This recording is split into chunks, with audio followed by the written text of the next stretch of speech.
Today on the CTV News at 5, a sentencing hearing is underway for a BC man who's admitted to abducting a 3-year-old Sparwood boy. Plus, a change in plea for a Claresholm woman charged in connection to a Vulcan senior's death. And yet another mudslide in southeastern BC.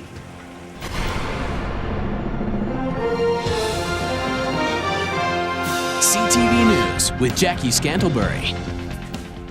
Good afternoon. A sentencing hearing began this morning for the BC man who pleaded guilty to abducting 3-year-old Keenan Hebert in Sparwood last fall. Randall Hopley has been in custody since September when he was tracked down in a cabin along the Crow's Nest Pass. Kimberly Davidson was in the Cranbrook courtroom today for the hearing of Randall Hopley.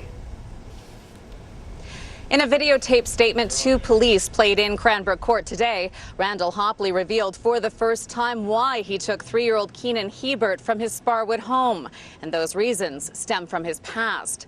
Hopley said he wanted to bring attention to his grievances from a 2008 conviction of break and enter. He says he was blackmailed by a 10-year-old boy's mother to take the child from his foster home and return him to her. Hopley told police he took Keenan Hebert out of opportunity because the door to the little boy's Sparwood home was unlocked. He says he took the 3-year-old to a cabin in the Crow's Nest Pass, which he had cleaned and stocked with food. There, he says, the boy was fascinated by passing trains and watched movies. After returning Keenan to his home, Hopley wrote posts on a Facebook site called Pray for the Safe Return of Keenan Hebert, where he aired his grievances of his past conviction. And that was the clue that police needed to nab him. Detectives traced the IP address of those posts to a computer at the Crow's Nest Lake Bible Camp and moved in to make their arrest. The Crown told the court that it will seek a 60-day assessment and hearing to see if Hopley should be designated a dangerous offender. And if he is, he could be locked up indefinitely. The sentencing hearing is scheduled to last one more day. Thank you, Kimberly. Meanwhile, Lethbridge Regional Police captured an escaped prisoner who left his job site this afternoon. Around 12:30 today, police responded to a report that a prisoner had walked away from a work detail in the River Valley. Officers found the man in the River Valley about an hour and a half later, and he was arrested without incident. He is currently in custody, and police tell us charges are pending. A Claresholm woman charged with obstructing a peace officer in relation to the murder of a Vulcan senior has changed her plea. Bobby Jo Parks was charged in January after police found the body of 77-year-old Otto Bunty Luce. Her common-law husband, Timmy Engel, was charged with first-degree murder in the case. And last week, Parks pleaded guilty to obstruction of the peace, but the judge didn't accept it, saying he wasn't convinced that she did anything wrong. Court heard in January, police came to Parks' home looking for Engel, and she told police he wasn't there, but he actually was upstairs. Under the Canada Justice Act, it isn't a crime to lie to police unless they're clearly executing their duty. And today, her lawyer entered a new plea of not guilty on her behalf. We went back to the office and discussed it. We talked with Bobby Jo and we looked at the case law and decided that it would be in her best interest and the best interests of the administration of justice to run this trial. Now, the judge in the case questioned whether or not Parks was convinced or was aware that the police were looking for Engel in relation to Otto Bunty Luce's death. Now, meanwhile, her trial date will be set at her next court appearance on August 22nd. Engel is scheduled to appear in Lethbridge Provincial Court tomorrow. And as we told you yesterday, the sentencing for a Lethbridge man being sentenced for manslaughter has been delayed while he undergoes a psychiatric assessment. In June of 2008, 37-year-old George Shawnee Many-Shots and his brother-in-law were discovered badly beaten in a North Lethbridge back alley. Many-Shots later died from his injuries. In November 2009, Bradley Gray was found guilty of second-degree murder in the death. He was sentenced to life in prison with no chance of parole for 10 years. But then, just this February, the Alberta Court of Appeal overturned Gray's murder conviction and replaced it with manslaughter. They ruled the trial judge erred in his charge to the jury. A 30-day psychiatric assessment has been ordered to help determine if Gray is a danger to the public. The case has been adjourned until August 28th.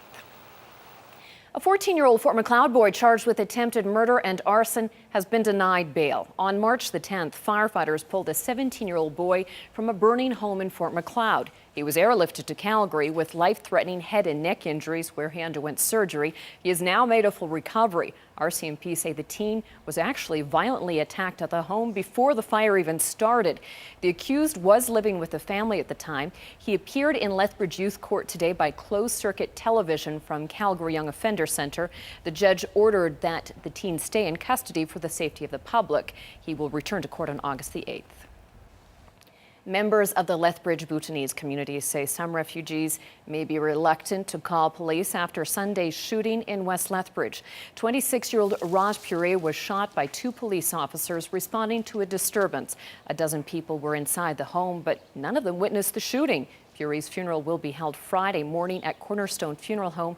Friends say what happened is frightening, and it could cause some families to think twice about calling police in an emergency. The president of the Canadian Bhutanese Society in Lethbridge says most refugees have come to Canada in search of safety and security. It's been 13 years I live in Canada. It's very peaceful and nice, but I still dream of a policeman chasing me behind the border in Bhutan. That image, that nightmare doesn't go away. So you just think, what kind of message this will send to us when this kind of incident happens, eh? Alberta's Serious Incident Response Team is investigating. The officers are on an administrative leave.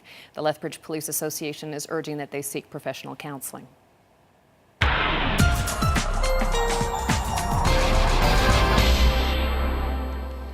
We've got David Spence filling in again today for Dory. And David, more great weather's on the way. Looks that way, yes. Lots of sunshine today. Temperatures in many parts of southern Alberta reached 30 degrees today under the bright afternoon sunshine, and it looks like there is more to come with just a very few disturbances along the way as we head into the weekend. The warm, if not hot weather will continue thanks to an area of high pressure building in. We'll talk a little bit about that. Look ahead to the weekend all later on. Jackie? Thanks, David. Well, yet another mudslide scare in the Kootenays after a thunderstorm brought heavy rain to the area. It happened near the community of Thrums, just east of Castlegar. The city's airport received nearly 50 millimeters of rain in just 1 hour. The sheer volume caused a creek to overflow its banks and create a new channel. The surge came dangerously close to 3 homes, but it appears no one was injured. Highway 3A had to be closed for several hours. And the search continues for the remains of 2 people believed to be buried in a massive mudslide that roared down Johnson's Landing last week. Crews are busy using heavy equipment, shovels, and the advice of geotech experts. They're focusing their efforts on the area where the remains of 60-year-old Valentine Weber and one of his daughters were recently found. Valentine's other daughter and a German vacationer are still missing. Alberta's Deputy Premier is feeling the heat after posting a joke on his Facebook page about a part of BC hit by a landslide. It read, "Fairmont Hot Springs has a good deal on rooms today. If a little mud doesn't bother you, book now." Thomas Lukazik did apologize later on Twitter, and he says he was out of Canada and wasn't aware of the scope of the situation. Well, BC has won the latest round in a long series of battles over softwood lumber with the United States. The Provincial Jobs Ministry says an international court of arbitration in London has completely dismissed an American complaint that BC was unfairly selling lumber at less than market value.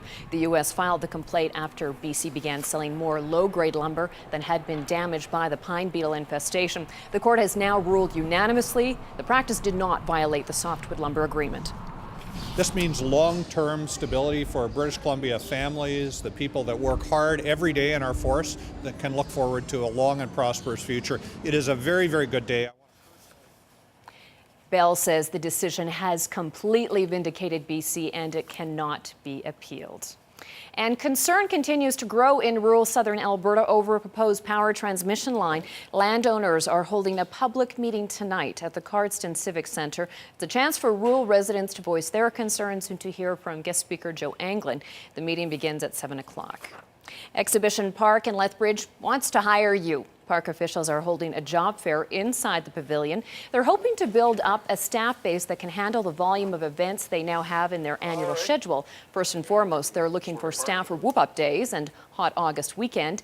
The events are coming up quickly and they need people to work in all areas from concession to parking. What we're trying to do is build a bullpen for a year-round, hiring base type.